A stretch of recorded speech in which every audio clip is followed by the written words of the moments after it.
warahmatullahi wabarakatuh.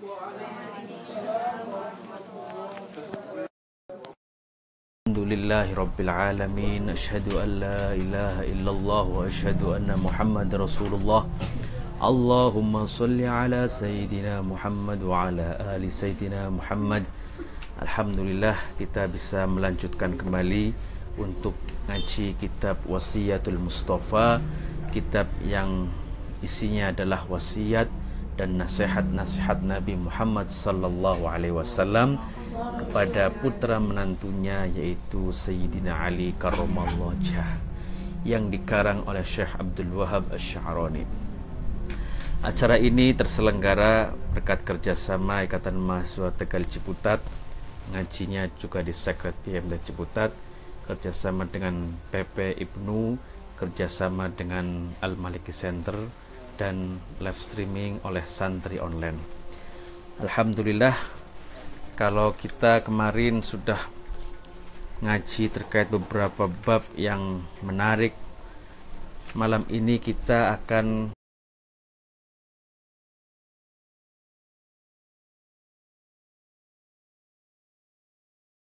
nahu mongko sak temene sya'an tegese bainal adzan wal iqamah la yuraddu ora den tolak opo doa. Jadi dianjurkan oleh Nabi untuk apa? Untuk berdoa meminta kepada Allah di waktu-waktu yang mustajabah. Kemarin mungkin yang belum datang atau yang tidak mengikuti pas awal, saya sudah sedikit menerangkan ada beberapa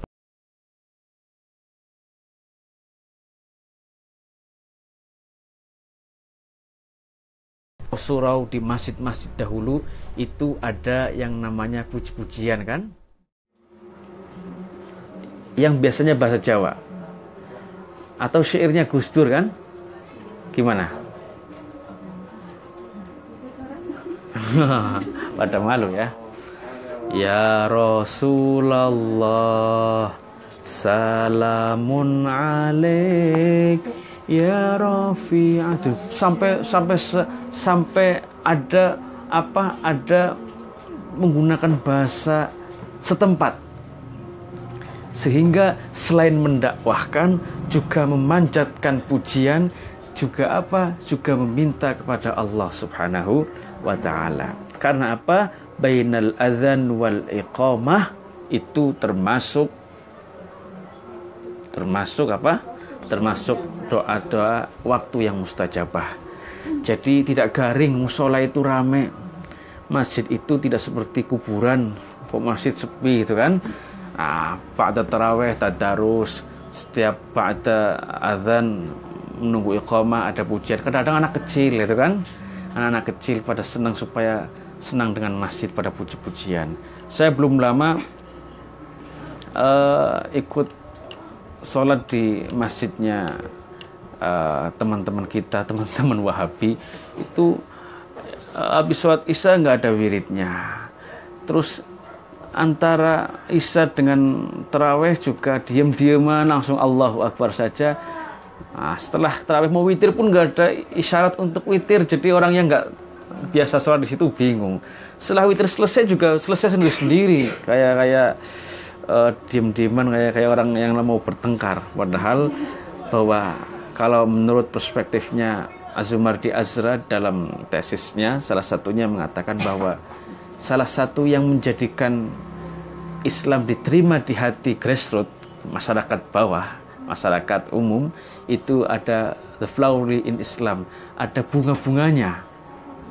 Bunga-bunganya contohnya ya seperti tadi puji-pujian, seperti apalagi di hari-hari tertentu ada pembacaan-pembacaan ayat-ayat tertentu yang lantas itu menjadikan hal-hal kebaikan menjadi tambah lagi.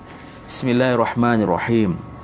Ya Ali idza da'auta nalikane ndonga sira fabsut mongko mbebera sira. Beber tahu ya? Beber iku membuka tangan. Yadaka ing tangan sira wa sadrika hale ambeneri dada sira wala tarfa'uha lan orang ngangkat sira ing tangan fawqa ra'sika hale ngungkuli sirah sira wa tusyiru lan isyarah sira ilallahi maring Gusti Allah bisa babatika kelawan pinuduh ira al yumna kang tengen. Pinuduh tegese apa? Ini apa namanya? Telunjuk. Ya Ali la tajhar bi qiraatika, la tajhar ojo manteraken sira bi qiraatika kelawan wacaan sira, wala bi du'aika lan ojo manteraken sira kelawan doa ira haitsu yusallin nas sekirane padha salat sapa menungso. Fa inna dzalika mongko sak temene banteraken suara iku yufsidu ngrusak apa dzalik salatahum ing salate menungso. Di dalam wasiat ini apa, idza da'auta fabsud yadaka hadwa sadrika wala tarfa'uha fawqa ra'sika. Ketika kita berdoa, kan doa itu kan ada adabnya kan. Jadi berdoa itu tidak lantas meminta seperti contoh begini. Ada teman kita contoh minta kepada kita, meminta. Tapi mintanya tidak sopan atau mintanya dengan kasar. Kira-kira yang diminta akan ngasihkan atau tidak? Tidak. Kalaupun ngasihkan yo iku nggak terlalu respect begitulah. Nah, jadi untuk doa kepada Allah pun ada adabnya. Walaupun sejatinya doa adalah apa? Meminta karena yang lantas wajib dan yang lantas pantas untuk diminta adalah apa? Adalah Allah yang menciptakan semuanya. Tapi meminta pun ada adabnya. Salah satunya adalah apa? Salah satunya adalah apa tadi? Fabsud yadaka bebera siro yadaka ing tangan siro begini, ya kan? Wala tarfa'u fawqa ra'sika, tapi jangan lantas gini di atas. Kadang-kadang kan ada yang supaya terlihat dramatis atau terlihat keren, semangatnya luar biasa gini. Nah, ini boleh dilakukan ketika apa? Disunahkan ketika pas minta istisqa, salat minta hujan itu boleh. Tetapi untuk doa biasa adabnya cukup dengan apa? Cukup dengan tangan diangkat seperti ini, tidak lantas di atas kepala kita. Kecuali tadi pas salat istisqa. Kalau saya gini cukup segini aja. Lantas apa? Salah satu adabnya doa, pakaian yang kita pakai dianjurkan untuk suci. Jadi tidak lantas terkena najis, dan kitanya pun sedang dalam keadaan suci, yaitu tidak dalam keadaan hadas kecil ataupun hadas besar. Nah, itu yang lantas menjadi sebagian, menjadi adabnya orang-orang berdoa. Ya Ali, he Ali, man zakaro qabla al-fajri, man utawi sapane wong zakaro zikir sapa man Allah ing Gusti Allah qabla al-fajri ing dalam sadurunge fajar, wa qabla tulu'i syamsi dan lan ing dalam sadurunge metune srengenge, wa qabla ghurubiha lan ing dalam sadurunge surupe srengenge.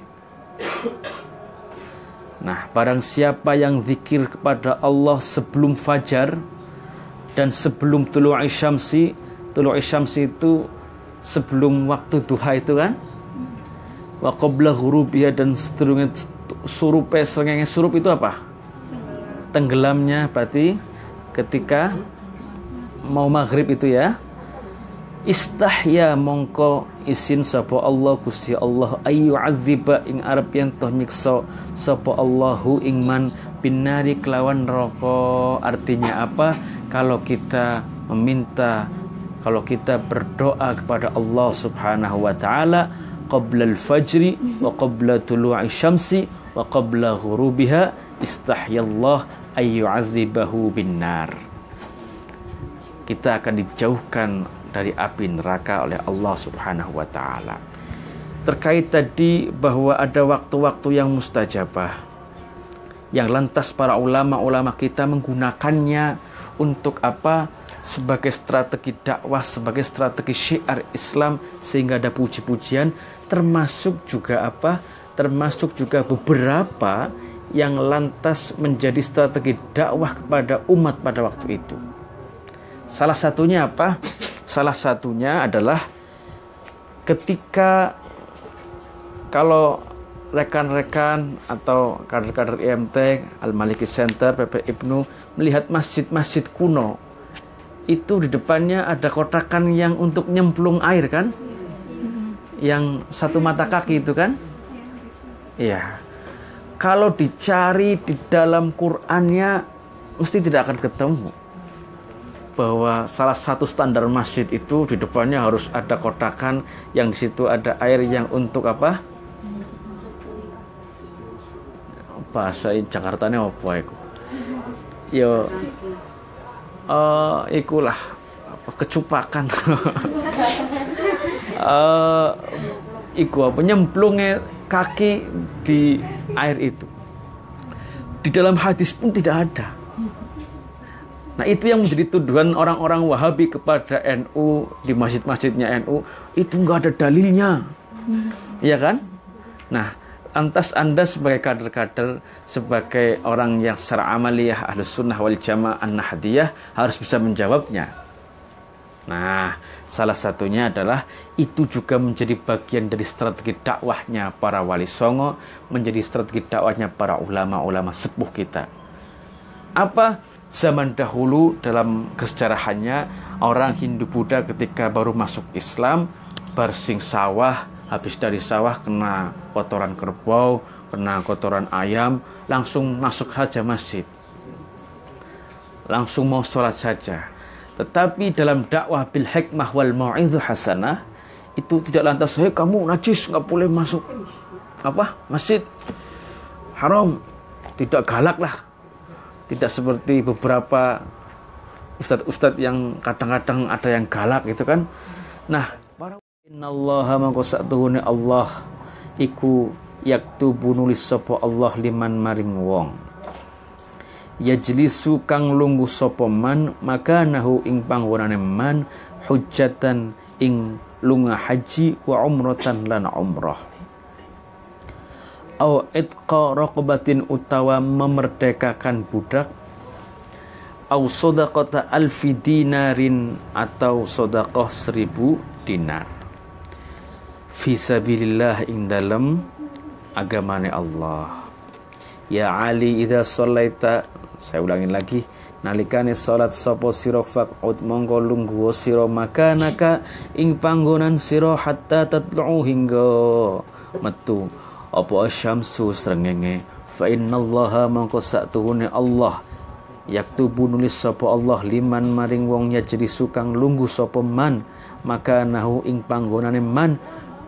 Nah, nulis apa pahala apa hujjatan ing lungu haji wa umratan lan umrah au idqar qabatin utawa memerdekakan budak au sadaqata alfi dinarin utawa sedekah 1000 dinar fi sabilillah ing dalam Allah taala. Nah,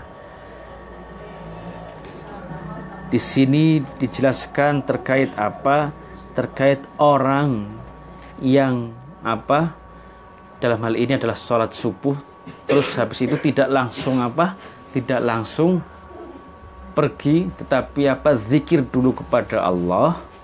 Hatta tatlu'u syams fa innallah, maka kalau orang-orang seperti itu melakukannya, maka diambil pahalanya, maka diberi pahala seperti pahalanya orang haji, pahalanya orang umroh, au idqar qobah, atau memerdekakan budak.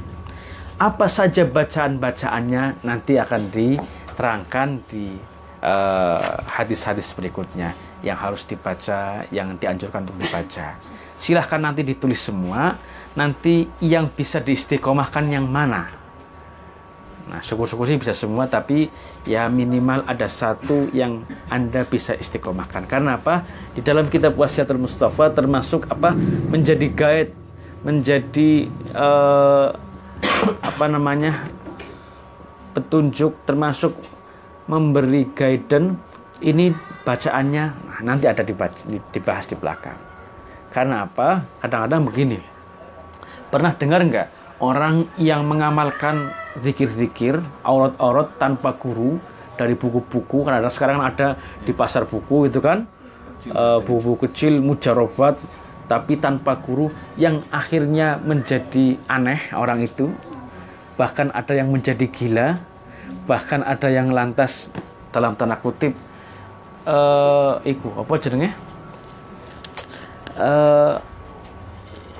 aneh, suka ngamuk atau macam-macam kan, ada tingkah-tingkah yang aneh. Pernah dengar nggak kayak gitu? Sering ya. Nah, itu karena apa? Karena ketika belajar, termasuk mengamalkan sesuatu, termasuk zikir, itu tanpa guru.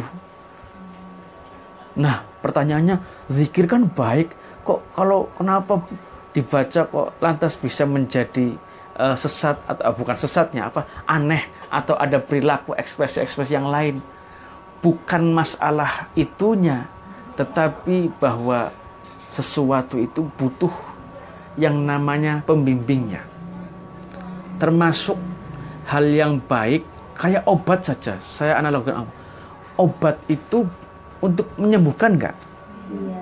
Tetapi kalau ada obat yang lantas kebanyakan diminum, bisa kadar overdosis enggak? Benar enggak? Iya. Ya. Siapa yang tahu diagnosisnya? Dokter. Nah, dalam zikir biasanya ada guru-guru thariqah. Di dalam NU itu ada thariqah Al-Mu'tabarah An-Nahdiyah, itu yang lantas memberi dan ngasih diagnosanya. Sehingga ada zikir-zikir jahar, ada zikir-zikir sir, dan lain sebagainya. Tetapi ada zikir yang sifatnya umum, yang bisa dizikirkan oleh orang kapanpun dan dimanapun, oleh siapapun. Nah, di situ saya kadang-kadang mendengar ada orang yang semangat zikirnya tinggi, tetapi karena dia ngambil dari buku-buku, asal buku di pasar buku, lantas apa menjadi aneh. Bahkan ada yang dalam tanda kutip adalah aneh, gila, dan sebagainya. Nah, karena apa? Karena tidak tahu diagnosanya. Bukan zikirnya yang salah, tetapi bisa saja orang itu pas membacanya tidak pas dan tidak benar. Nah, disitulah ada hal-hal yang menyebabkannya. Sehingga apa? Contoh yang paling masyhur, kalau ba'da salat biasanya subhanallah berapa kali? 33 kali. Alhamdulillah 33. Terus apa lagi? Allahu Akbar, takbir 33 kali. Nanti la ilaha illallah 100 kali. Nah, itu apa? Bukannya kok dibatasi, bukannya permasalahan dibatasi atau tidak. Nah, tetapi ada lantas yang menjadi guidance-nya. Kalau yang pingin sebanyak-banyaknya sholawat, monggo. Sholawat itu semakin Anda banyak membacanya, maka Anda akan lentur hatinya, semakin adem. Termasuk zikir-zikir tertentu juga seperti itu. Nah, ya Ali, man qala kulla yaumin, he Ali man utawi sapa wong qala dawu sapa man kulla yaumin ing dalem suci dina,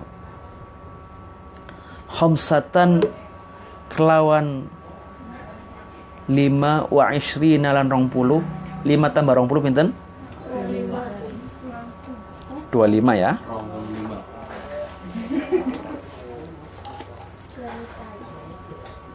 Membaca apa? 25 kali astaghfirullahalazim li waliwalidayya wa li jami'il muslimina wal muslimat wal mu'minina wal mu'minat al ahya'i minhum wal amwat. Dibaca, kalau Anda membaca itu 25 kali, maka apa? Katabahullahu min awliyaih. Kataba mongko nulis ingman sopo Allah Gusti Allah min awliyaihi, saking piro-piro kekasih Allah. Apakah Anda ingin menjadi kasihnya Allah? Kok enggak jawab? Apakah Anda ingin jadi kasihnya Allah? Nah, ketika ingin menjadi kasihnya Allah, salah satu caranya, tentunya ada berbagai macam cara, adalah menzikirkan sesuai yang dianjurkan Nabi melalui sahabat Ali, yaitu apa? Kita baca bareng-bareng. Astaghfirullahalazim li wali walidayya wa li jami'il muslimina wal muslimat wal mu'minina wal mu'minat al ahya'i minhum wal amwat. Sekali lagi yang lebih kompak. Astaghfirullahaladzim li walidayya wa jami'il muslimina wal muslimat wal mu'minina wal mu'minat al ahya'i minhum wal amwat. Kita maknai astaghfirullahalazim, ngapura kula Allah ing Allah al-azim kang agung, li dumateng kula, tegese nyuwun ngapura. Permintaan untuk apa? Untuk mintakan ampunan kepada Allah, li dumateng kula, wali walidayya lan dumateng tiang sepuh kula, wali jami'il muslimina lan sekabehane wong Islam lanang, wal muslimat lan wong Islam wadon, wal mu'minina lan wong mukmin lanang, wal mu'minat lan wong mukmin wadon, al ahya'i lan sekabehane wong kang padha urip, minhum saking sekabehane, wal amwati lan kang padha mati. Nah, jadi ini silahkan menjadi catatan Anda di buku diari pribadi Anda. Ketika Anda ingin menjadi kekasihnya Allah, maka salah satunya Anda menzikirkan, mewiridkan astaghfirullahalazim li wali walidayya wa li jami'il muslimina wal muslimat wal mu'minina wal mu'minat al ahya'i minhum wal amwat. Biasanya di pesantren kalau mau zikir pada sholat itu sebelum ke yang lain, itu istighfar itu dulu ya. Karena apa? Kalau sudah menjadi kekasih itu, Anda mau minta apa saja itu enak. Contoh, orang tua kalau anaknya minta sesuatu, walaupun kadang pas tidak punya, mesti akan mengusahakan, ya kan? Karena yang minta yang dikasihinya. Termasuk kalau sudah berpasangan, jodohan, suami istri, kalau istrinya minta sesuatu, kan nggak tega lantas, apalagi bisa diusahakan untuk lantas bisa mengabulkannya. Tetapi coba kalau orang lain ujuk-ujuk datang ke kita, Mas, saya minta itu dong, hal yang kecil dah, beliin jus apel, jus jeruk. Saya bingung, kamu siapa? Tidak saya kenal, minta macam-macam. Tetapi coba kalau yang minta anak kita, kalau kita nanti punya anak, yang minta istri kita, yang minta orang tua kita, orang-orang yang dikasih kita, itulah alaqah atau apa namanya, hubungan antar kekasih dengan kekasihnya, sehingga apa? Sehingga dia akan mengusahakan, apalagi ada duitnya, langsung beli. Ya kan? Wong arep bodo bae kadang-kadang suami istri, Mas minta beli baju. Nah, mintanya baju, tapi karena kekasih, bajune di tuku kena, kerudungnya dibelikan, termasuk juga yang lain-lain. Tetapi kalau nggak orang yang dikenal, kok tahu-tahu minta, kira-kira kalaupun kita mau ngasih, kita kan tanda tanya dulu kan. Ini orang siapa dan seperti apa. Nah, sehingga apa? kalau ingin menjadi aulia, dalam hal ini adalah kekasihnya Allah, maka salah satunya adalah dengan mewiridkan apa yang menjadi tuntunan dalam kitab Wasiyatul Mustafa tadi. Ya Ali, hei Ali, man qala kulla yaumin. Ini sudah masuk ke bacaan-bacaannya ya. Jadi nanti saya sarankan kepada rekan-rekan kita Ibnu IPPNU seluruh Indonesia, termasuk juga kader-kader IMT Ciputat, Al-Maliki Center, dan pemirsa santri online, untuk apa? Untuk bisa mencatatnya semuanya. Nanti dari yang sudah dicatat semua, mana yang lantas memungkinkan untuk bisa diamalkan. Walaupun satu, silahkan diamalkan. Karena ini sudah menjadi tuntunan di dalam hadisnya. Ya Ali, man qala, man utawi sapane wong qala dawu sapa man kula yaumin ing dalem saben-saben dina asyra marratin kelawan 10 ambalan. Apa yang lantas dibacakan?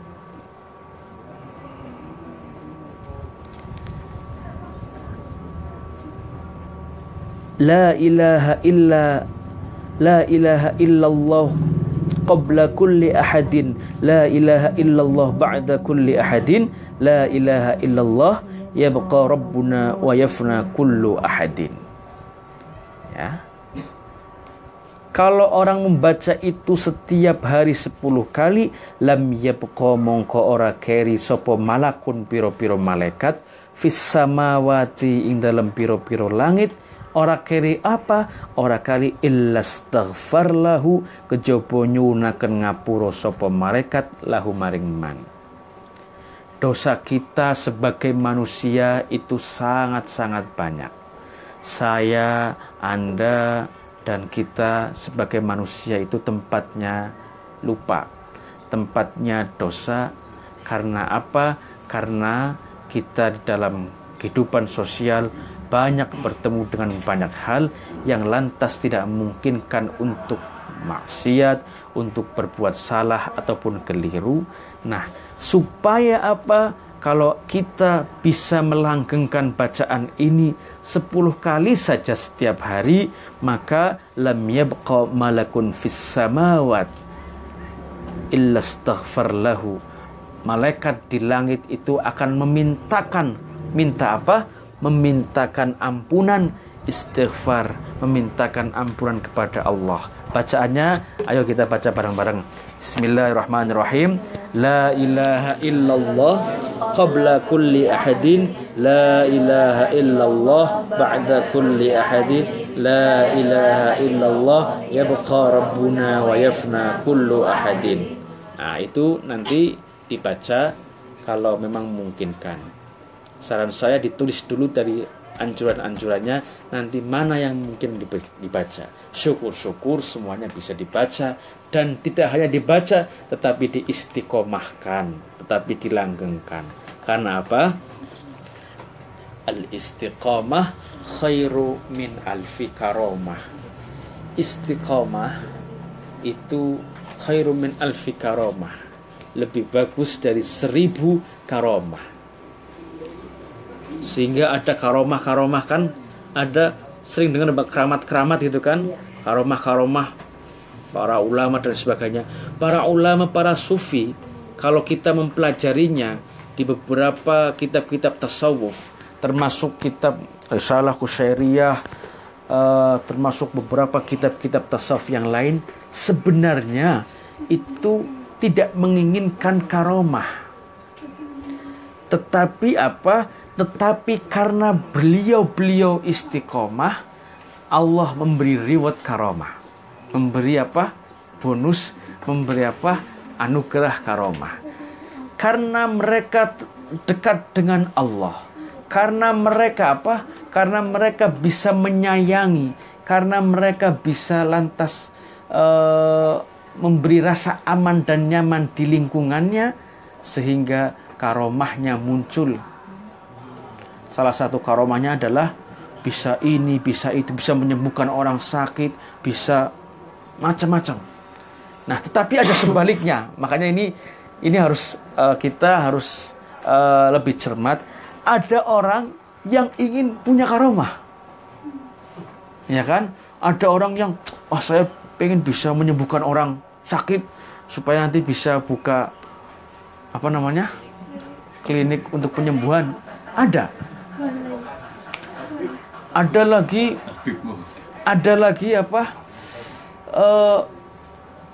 yang pengen bisa mengetahui masa depan dan lain sebagainya, sehingga dia ada tirakat dan sebagainya. Itu namanya ilmu hikmah. Tetapi di dalam dunia tasawuf, karomah dan hal-hal yang seperti itu reward, anugerah. Karena apa? Karena di dalam dunia sosialnya soleh, sehingga bisa adem, sehingga bisa melindungi. Karena dekatnya dengan Allah, lantas itu menjadikan karomah. Tapi sebaliknya, jadi kalau ada orang, contoh bisa ngobati orang, itu jangan Anda cepat-cepat menyembuhkan, itu orang hebat sekali, itu orang mungkin wali. Karena apa? Karena itu juga ada ilmunya, secara teknis itu ada prosedurnya. Kalau Anda ingin ngaji kitab itu, ada kitab yang khusus tentang masalah obat-obatan. Ada namanya Syamsul Ma'arif, ada kitab yang namanya Mamba Usul Hikmah. Kalau ingin contoh bisa kebacok, nggak apa-apa. Itu kan sekarang kan lagi musim itu kan, musim gangster yang bacok di tengah jalan. Ada memang cara-caranya supaya lantas Anda kebal bacok. Tetapi orang yang bisa sampai seperti itu, Anda jangan buru-buru, itu orang wali. Bukan. Karena ada ilmunya.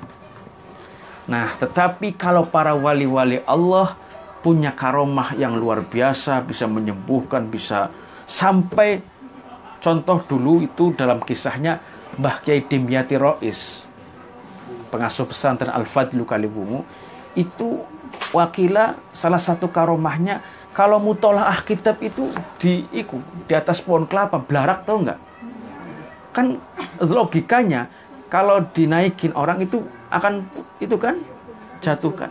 Tapi karena karomahnya, karena beliau orang yang taqarruban ilallah, wali-walinya Allah, punya karomah-karomah yang seperti itu. Ada lagi banyak hal-hal yang lantas menjadi karomah-karomahnya aulia. Nah, disitulah Anda harus bisa membedakan mana orang yang buka pelang tabib dan mana orang yang lantas itu memang dianugerahi Allah karomah, ya. Beda ya.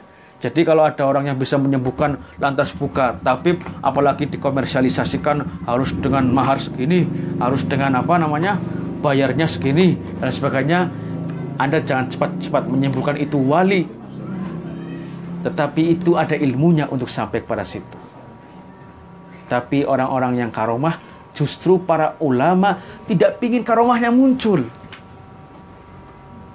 Contoh ada Al-Habib Hasan di Hadramaut, Yaman itu. Beliau itu hijabnya diberi karomah, hijabnya itu dibuka oleh Allah, tabirnya. Jadi setiap ada tamu itu sang Habib bisa melihat ini besok seperti ini keadaannya. Termasuk yang sudah terjadi, kamu kayak gini ya, kamu kayak gininya. Tetapi sang Habib karena tawaduknya, karena taqarruban ilallah, dia sangat menjaga muncul, mengucapkan dari apa yang akan terjadi besok dan apa yang sudah dilakukan. Barangkali ketika muncul tidak bisa menahan, menjadikan malu atau menjadikan wirang lah.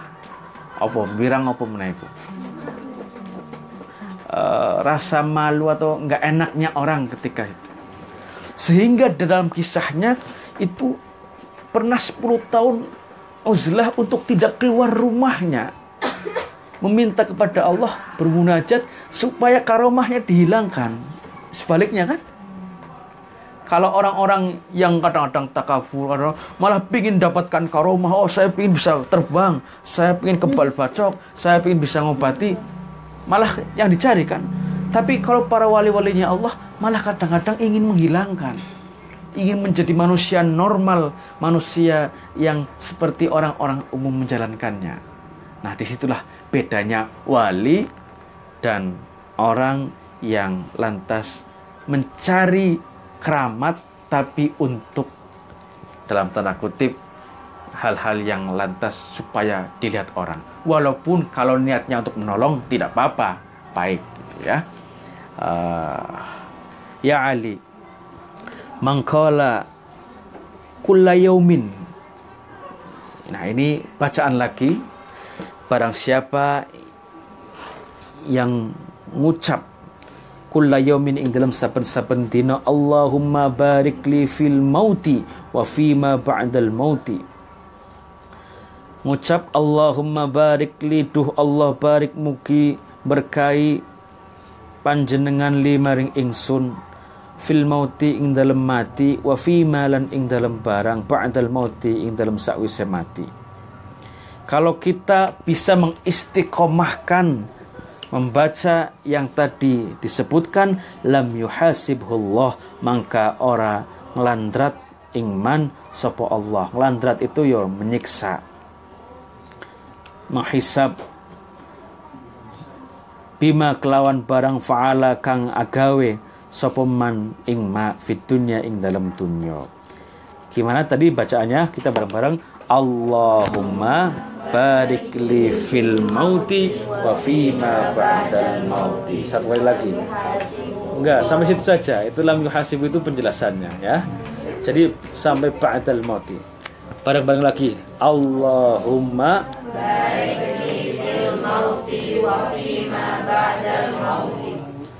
Nah, waman utawi sapane wong kabbaro maca takbir sapa man mi'ata marratin ing 100 ambalan, yaitu Allahu Akbar qabla syamsi ing dalam sadurunge metune srengenge, wa mi'atan lan 100 qoblal ghurubi dan ing dalam surupe srengenge sadurunge surupe srengenge, kataballahu lahu thawaba mi'ata abidin, kataba mongko nulis sapa Allahu Gusti Allah lahu maring man thawaba mi'ati abidin ing ganjarane 100 wong kang ibadah, wa mi'ati mujahidin lan 100 wong kang jihad fi sabilillahi ing dalam talane Allah.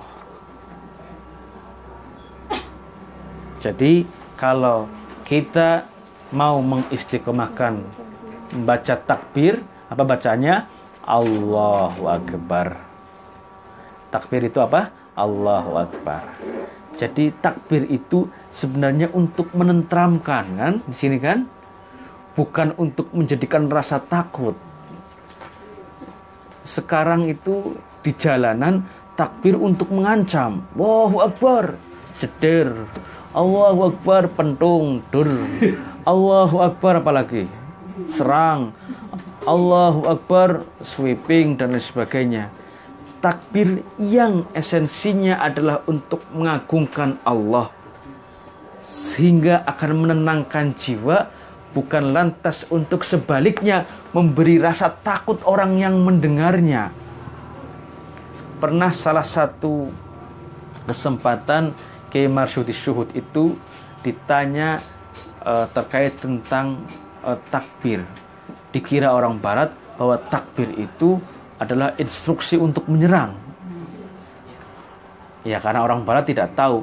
Dan orang barat kadang-kadang melihatnya kan Islam dari kulit-kulitnya saja. Kalau pernah ngaji Wasidul Mustafa akan tahu ternyata takbir itu untuk mengagungkan Allah supaya hidup lebih tertata. Karena apa? Karena kalau kita bisa mengistiqomahkan, takbir bukan untuk memberi rasa takut kepada orang, takbir bukan untuk memberi rasa serem di jalanan, tetapi takbir adalah untuk ketenangan hati dan menjadikan orang hidup dengan baik. Waman utawi sapane long sholla maca sholawat sapa man alayya ing atase ingsun ingsun Kanjeng Nabi tegese kulla yaumin ing dalem saben-saben dina au lailatin utawa wengi mi'ata marratin kelawan 100 ambalan wajabat mongko wajib lahu kaduwe man apa syafaati syafaat ingsun wa kathratul istighfar lan wa kasratul istighfar utawi akeh-akeh maca istighfar iku hisnun dadi benteng lita ibina kaduwe wong kang padha taubat minan nari saking api neraka menjadi benteng dari api neraka. Nah, di situ dijelaskan ini tentang sholawat, bahwa sholawat itu adalah untuk apa? Untuk menenangkan jiwa. Makanya kalau kita diberi kesempatan oleh Allah ketika ziarah kepada makam Nabi di Madinah, amin Allahumma amin, maka perbanyaklah sholawat di makam Nabi. Karena apa? Man shalla alayya kulla yaumin aw lailatin mi'ata marrah, 100 kali wajabat lahu syafaati, maka orang itu wajib mendapatkan syafaatku, kata Nabi. Kira-kira kita ingin atau tidak syafaat di yaumil qiyamah? Ingin. Untuk mendapatkan syafaat, maka apa? Maka bacalah sholawat. Nah, ini ada sebuah keterangan bahwa terkait tentang ad-da'iyah, beberapa doa, wal istighfar, wal azkar, dan beberapa zikir. Ini ada keterangan dari Syekh Abu Laith di dalam syarahnya Wasiyatul Mustafa yang ditulis oleh dan diterjemahkan oleh Mbah Asrori Wanasari Magelang. Dijelaskan keterangan tambahan, sapa wong kang reksa 7 kalimah, maka orang itu akan dimuliakan di sisi Allah dan dimuliakan di sisi para malaikat, dan Allah akan apa? Akan memberi ampunan atas dosa-dosanya. Senajan dosanya mau, walaupun dosanya itu sebanyak buih di lautan. Banyak atau banyak? Buih itu pas ning pantai ku, ketika ombak baru datang ning pantai kan banyak yang kaya apa? Busa kan? Nah, itu buih. Walaupun dosa kita sebanyak buih yang ada di lautan, di tepi laut yaitu pantai, kalau orang bisa menjaga 7 kalimah, mengistiqomahkan 7 kalimah ini, maka akan diampuni dosanya oleh Allah dan akan diangkat derajatnya. Apa saja 7 kalimah yang bisa diistiqomahkan? Silahkan dicatat. Yang pertama, nalika ngawiti opo wae asal kawitan iku mboten haram. Ketika kita mengawali apa saja, tentunya hal-hal yang baik, jelas bukan hal yang haram atau makruh, membaca bismillahirrahmanirrahim. Itu yang pertama. Kan ada 7 kan? Berarti mengawali sesuatu yang baik dengan bismillah. Supaya apa? Supaya dosanya diampuni dan derajatnya akan diangkat oleh Allah, termasuk derajatnya luar biasa di sisi malaikat. Yang kedua, ketika setelah melakukan apapun yang baik, itu membaca alhamdulillah. Terus yang ketiga, nalika lisane nganggo guneman sing boten faedah. Ketika lisan kita digunakan untuk hal-hal yang tidak berfaedah, maka cepat-cepat membaca astaghfirullah. Itu sudah berapa tadi? Pertama apa tadi? Mengawali sesuatu yang baik dengan bismillah. Kedua, mengakhiri sesuatu yang baik dengan alhamdulillah. Terus yang ketiga, beristighfar ketika kita habis duduk-duduk tetapi ngobrolannya tidak ada faedahnya, obrolan ngalor ngidul ora jelas lah. Nah, yang keempat, ketika mau melakukan sesuatu maka ucapkanlah insya Allah. Yang kelima, Sudah, coba tulis. Ketika menghadapi sesuatu yang tidak cocok, itu ngucap la haula wala quwata illa billahil aliyil azim. Yang keenam, ketika terkena cobaan atau belai atau musibah, ucap inna lillahi wa inna ilaihi raji'un. Dan yang ketujuh, lisan kita baik malam ataupun siang tidak lepas dari membaca la ilaha illallah Muhammadur Rasulullah. Saya ulangi lagi, ada 7 perkara yang ketika kita bisa mengistiqomahkannya dan kita bisa melakukannya, itu akan mendapatkan kemuliaan di sisi Allah dan derajat yang mulia di sisi malaikat. Termasuk akan diampuni segala dosanya. Walaupun dosa kita sebanyak buih yang ada di tepi lautan. Apa saja ketika memulai sesuatu dengan apa? Bismillahirrahmanirrahim. Ketika menyudahi sesuatu dengan bacaan Alhamdulillahirabbil alamin. Ketika kita habis berbincang atau melakukan hal-hal yang tidak berfaedah, maka kita membaca apa? Astaghfirullahaladzim. Yang keempat, ketika kita mau melakukan sesuatu yang belum terjadi, lantas kita mengucapkannya insya Allah. Dan yang kelima, ketika menghadapi permasalahan yang tidak cocok, membaca apa? La haula wala quwata illa billahil aliyil azim. Nomor 6, ketika kena musibah atau belai atau hal-hal yang tidak enak, maka kita mengucap inna lillahi wa inna ilaihi raji'un. Dan yang ketujuh apa? Ketika dimanapun siang ataupun malam tidak lepas dari bacaan la ilaha illallah Muhammadur Rasulullah. Itu keterangan ini diambil dari kitab Durratun Nasihin. Durratun Nasihin itu kitab yang di situ banyak cerita-cerita di dalamnya. Biasanya kiai-kiai sepuh itu banyak membaca kitab Durratun Nasihin. Karena apa? Apalagi kalau Ramadan. Dulu apa saya itu kalau ngaji di orang-orang sepuh, orang-orang yang sudah tua, itu ngajinya pakai kitab Durratun Nasihin. Karena banyak pengingat-pengingat untuk bekal kematian. Termasuk kitab Daqaiqul Akhbar. Walaupun di dalam kitab Durratun Nasihin banyak hadis-hadis yang dhaif, tetapi para ulama sepuh menjadikannya adalah untuk apa? Untuk keutamaan amal. Jadi orang-orang yang lantas letterlock, wah itu mah banyak hadis dhaifnya. Perspektifnya orang-orang sepuh, kiai-kiai sepuh luar biasa, lebih berhusnudzon untuk keutamaan amal. Nah, di sini dijelaskannya seperti itu. Faslun fis sidqi was sadaqah. Ay hadza utawikiku faslun fis sidqi was sadaqah. Wallahu a'lam bis-shawab. Allahumma shalli ala sayyidina Muhammad wa ashfini dhalimin lidh-dhalimin. Allahumma shalli ala sayyidina Muhammad wa ashfini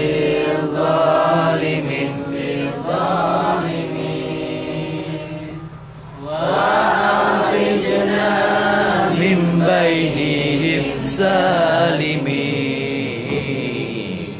wa ala alihi wa sahbihi ajma'in. Assalamualaikum warahmatullahi